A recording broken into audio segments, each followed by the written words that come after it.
സമസ്ത തലങ്ങളിലെയും സ്ഥാപനങ്ങളെ വരിഞ്ഞു മുറുക്കി അവരെ വരുതിയിലാക്കാനുള്ള ഒരു വലിയ ഒരു ഗൂഢപദ്ധതിയാണ് ഇതിലൂടെ അനാവരണം ചെയ്യപ്പെടുന്നത്. എത്ര സംഘടനകളെ എന്ത് കാര്യത്തിലാണ് FCRA ലൈസൻസ് ക്യാൻസലാക്കിയെന്നുള്ള ചോദ്യത്തിന് ഇവരെന്താ പറഞ്ഞറിയോ? അത് രഹസ്യമാണ്, പുറത്തുവിടാൻ പറ്റില്ലെന്നാണ്. ഏത് നിയമനിർമ്മാണത്തിലും അത് ബാധിക്കുന്നവർക്കൊരു പരിരക്ഷ നിർദ്ദേശിക്കുന്നുണ്ടാവും. ഒരു പരിരക്ഷയുടെ ഒരു കവചവും കൂടി ഉണ്ടാവും. ഇവിടെ കവചവും ഇല്ല, പരിരക്ഷയില്ല. FCRA നിയമ ഭേദഗതി ബിൽ ഇന്നിപ്പോൾ ലോക്സഭയിൽ ചർച്ചയ്ക്കെടുക്കുകയാണ്. ആ ഘട്ടത്തിൽ CPM-ൻ്റെ MP ആയിട്ടുള്ള ജോൺ ബ്രിട്ടാസ് നമ്മളോടൊപ്പം ചേരുകയാണ്. ഇപ്പോൾ ഗുരുതരമായ ചില പ്രശ്നങ്ങൾ ക്രൈസ്തവ സഭകൾ, ന്യൂനപക്ഷ വിഭാഗങ്ങളെല്ലാം തന്നെ FCRA ഭേദഗതി ബില്ലുമായി ഉയർത്തുകയാണ്. വലിയ രീതിയിൽ പ്രതിഷേധം ഇന്ന് പാർലമെൻറ്റിൽ ഉൾപ്പെടെ ഉയരും എന്നുള്ളതാണ് നമ്മൾ മനസ്സിലാക്കുന്നത്. സ്വാഭാവികമായിട്ട് ഇതൊരു ഭരണഘടനാപരമായിട്ടുള്ള അവകാശത്തിന് മുകളിലുള്ള ഒരു കടന്നുകയറ്റമായി പോലും ക്രൈസ്തവ സഭകൾ വിലയിരുത്തുന്നുണ്ട്.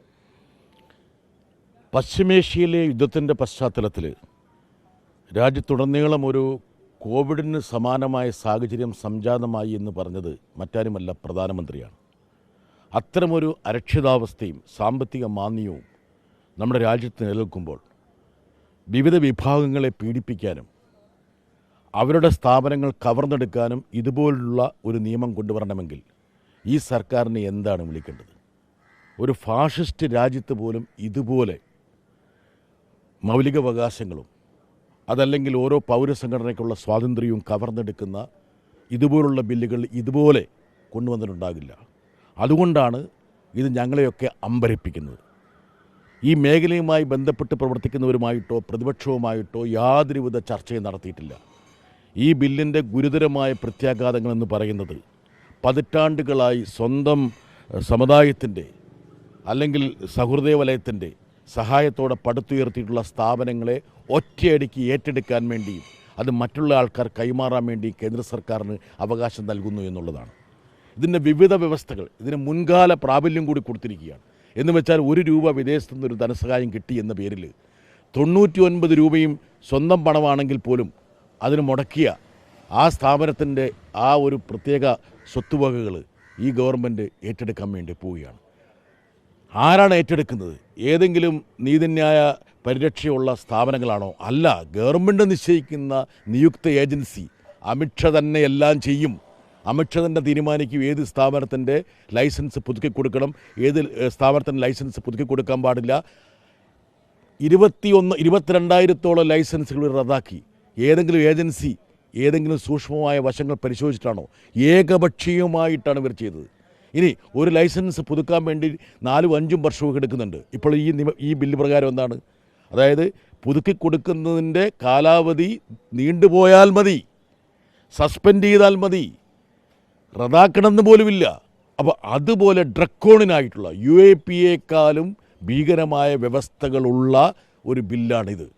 ഇത് കേവലം മതന്യൂനപക്ഷങ്ങളുടെ മാത്രമല്ല, ഇവിടെ പൗരസ്വാതന്ത്ര്യത്തിന് വേണ്ടി പോരാടുന്ന സന്നദ്ധ സംഘടനകൾ, വിവിധ മേഖലകളിൽ പ്രവർത്തിക്കുന്ന അസോസിയേഷനുകൾ, അങ്ങനെ സമസ്ത തലങ്ങളിലെയും സ്ഥാപനങ്ങളെ വരിഞ്ഞു മുറുക്കി അവരെ വരുതിയിലാക്കാനുള്ള ഒരു വലിയ ഒരു ഗൂഢപദ്ധതിയാണ് ഇതിലൂടെ അനാവരണം ചെയ്യപ്പെടുന്നത്.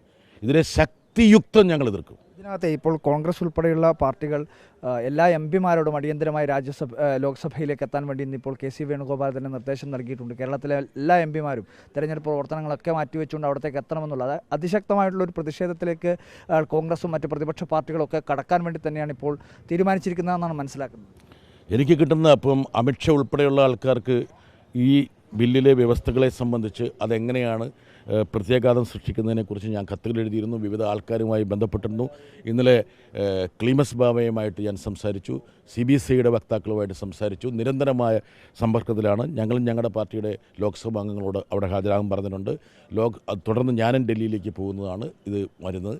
എൻ്റെ ഒരു പ്രതീക്ഷ, ഇത്രയും അതിശക്തമായ പ്രതിഷേധം ഉയരുമ്പോൾ ഈ ബില്ലുമായിട്ട് മുമ്പോട്ട് പോകാൻ ഈ സർക്കാരിന് കഴിയുമോ എന്നുള്ള ഒരു ചോദ്യചിഹ്നം എൻ്റെ മനസ്സിലുണ്ട്. എന്തായാലും കോൺഗ്രസും ഇടതുപക്ഷവും പ്രതിപക്ഷ കക്ഷികളെല്ലാം ഒന്നടങ്കമാണ് ഈ ബില്ലിനെതിരെ പ്രതിഷേധിക്കുന്നത്.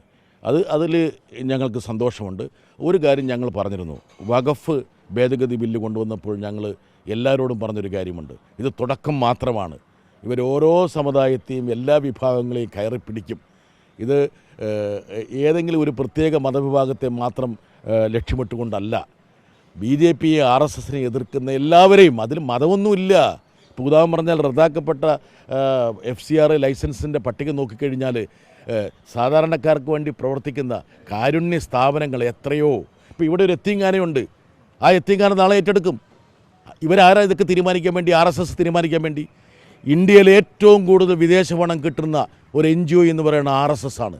RSSുമായി ബന്ധപ്പെട്ട 200 സംഘടനകൾക്ക് അമേരിക്ക ഉൾപ്പെടെയുള്ള രാജ്യങ്ങളിൽ നിന്നും ഭീമമായ സംഖ്യ കിട്ടുന്നു എന്നുള്ളത് അമേരിക്കയിലെ റിപ്പോർട്ടാണ്, അമേരിക്കയുടെ വ്യവസ്ഥാപിത ഔദ്യോഗിക റിപ്പോർട്ടാണ്. അപ്പോൾ ഇവരെന്താ ചെയ്യുന്നത്?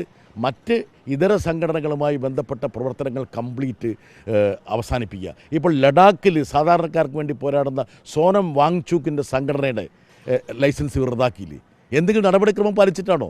സോനം വാങ്ചൂക്ക് ഒരു സുപ്രഭാതത്തിൽ കേന്ദ്ര സർക്കാരിൻ്റെ നയത്തെ എതിർത്തു എന്നൊരൊറ്റ കാരണം കൊണ്ട് അയാളെ പിടിച്ച് അറസ്റ്റ് ചെയ്ത് ജയിലിലിട്ടു. അയാളുടെ സംഘടനയുടെ FCRA ലൈസൻസ് റദ്ദാക്കി. അങ്ങനെ ഓരോ ഇൻസ്റ്റൻസും. മാത്രമല്ല പാർലമെൻറ്റിൽ എത്ര സംഘടനകളെ എന്ത് കാര്യത്തിലാണ് FCRA ലൈസൻസ് ക്യാൻസലാക്കിയെന്നുള്ള ചോദ്യത്തിന് ഇവരെന്താ പറഞ്ഞറിയോ? അത് രഹസ്യമാണ്, പുറത്തുവിടാൻ പറ്റില്ലെന്നാണ്. അതായത് സുതാര്യമായിട്ടുള്ളൊരു നടപടിക്രമം ഇല്ല എന്നുള്ള കാര്യം എൻ്റെ ചോദ്യം അനുവദിക്കാൻ കഴിയില്ല എന്നുള്ളൊരു കാരണത്തിലൂടെ തന്നെ വ്യക്തമായിരിക്കുകയാണ്. ഇതിനകത്തിപ്പോൾ തീവ്രവാദത്തെ അമർച്ച ചെയ്യാൻ വേണ്ടി എന്നുള്ളതാണ് ഒരു പുറമോടിയിൽ പറയുന്നതെങ്കിലും അതിനകത്ത് ഉൾപ്പെട്ടിട്ടുള്ള വ്യവസ്ഥകൾ എന്ന് പറയുന്നത് അതിഭീകരമാണ് എന്ന കാര്യത്തിൽ ഒരു സംശയമുണ്ടല്ലോ.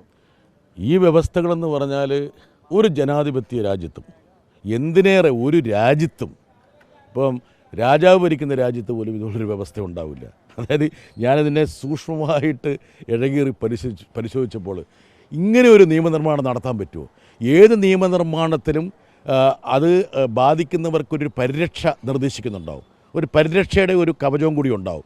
ഇവിടെ കവചവുമില്ല, പരിരക്ഷയില്ല, കാലപരിധിയില്ല, കാലാനുസരണമാണ്.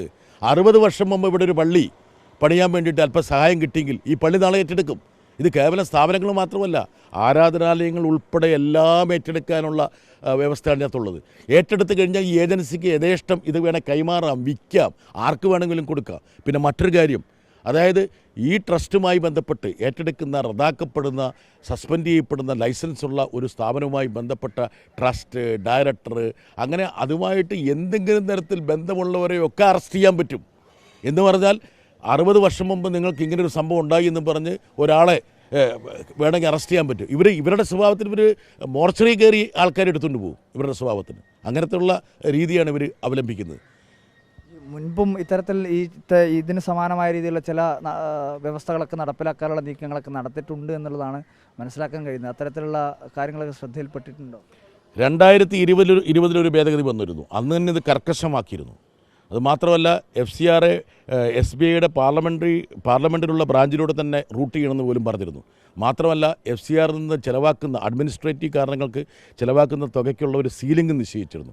FCRA സ്ഥാപനങ്ങൾ FCRA സ്ഥാപനങ്ങൾക്ക് പൈസ കൈമാറാൻ പാടില്ല എന്ന് പോലും പറഞ്ഞിരുന്നു. അങ്ങനെ വളരെ കർക്കശമാണ്. അതുകൂടാതെ തന്നെ FCRA എന്ന് പറയുമ്പോൾ എൻ്റെ മനസ്സിലേക്ക് വരുന്നൊരു കാര്യമുണ്ട്. അത് കോൺഗ്രസും BJPയും തമ്മിലുള്ള കൂട്ടുകച്ചവടമാണ്. അത് ഒരുപക്ഷെ മറക്കാൻ ആഗ്രഹിക്കുന്ന പല ആൾക്കാരും നമ്മുടെ രാജ്യത്തുണ്ട്. ഇവരൊക്കെ എപ്പോഴും പല ഘട്ടങ്ങളിലും ഒരുമിച്ച് പങ്കാളിത്തം വഹിച്ച ആൾക്കാരാണ് ഈ കോൺഗ്രസ്സുകാരും BJPയും. 2016 അരുൺ ജെയ്റ്റ്ലി ഫിനാൻസ് ബില്ലിൽ ചില വ്യവസ്ഥകൾ അങ്ങോട്ട് തിരികെ കയറ്റി. അത് കൈയടിച്ച് പാസ്സാക്കുന്നവരിൽ ഏറ്റവും പ്രധാനപ്പെട്ട ആൾക്കാർ കോൺഗ്രസിന് MPമാരായിരുന്നു. എന്തായിരുന്നറിയോ? അതായത് ഒരു രാഷ്ട്രീയ പാർട്ടിയും വിദേശ കമ്പനികളിൽ നിന്ന് പണം വാങ്ങരുതെന്നുള്ള വ്യവസ്ഥ ഈ BJPയും കോൺഗ്രസും ലംഘിച്ചു. ഡൽഹി ഹൈക്കോടതി ഉത്തരവിട്ടു. ഇത് വളരെ നഗ്നമായിട്ടുള്ള നിയമലംഘനമാണ്, ഇതിന് ഉത്തരവാദികളെ പിടിച്ച് അറസ്റ്റ് ചെയ്ത് ജയിലിലിടണമെന്ന്. അപ്പം BJPയുടെ അധ്യക്ഷനും കോൺഗ്രസിൻ്റെ അധ്യക്ഷനും ഇവരുടെ ഭാരവാഹികളൊക്കെ ജയിലഴിയെണ്ണിയനെയും. അപ്പോഴെന്ത് ചെയ്തു? ഇവർ രണ്ടുപേരും കൂടെ ഒത്തുകളിച്ചിട്ട് ഒരു ഭേദഗതി കൊണ്ടുവന്ന് ഫിനാൻസ് ബില്ല് ചേർത്ത് അരുൺ ജയിലിലേക്ക് കൊണ്ട് പാസ്സാക്കിച്ചു. അങ്ങനെ ഇവർ രക്ഷപ്പെട്ടു. മുൻകൂർ പ്രാബല്യത്തോടെ 40 വർഷം പിന്നോട്ട് പോയി.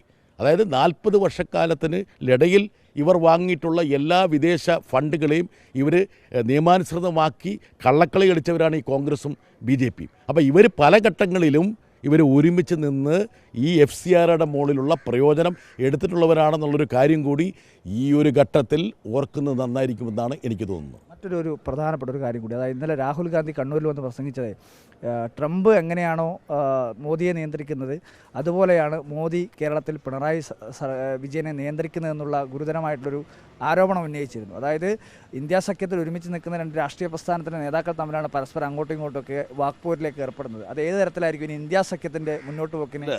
ഇന്ത്യ സഖ്യം ഞങ്ങളിപ്പോൾ ഉദാഹരണം പറഞ്ഞ BJPയെ പോരാടുക എന്നുള്ളത് ഞങ്ങളുടെ കൺവിക്ഷന്, ഞങ്ങളുടെ ബോധ്യത്തിൻ്റെ ഭാഗമാണ്.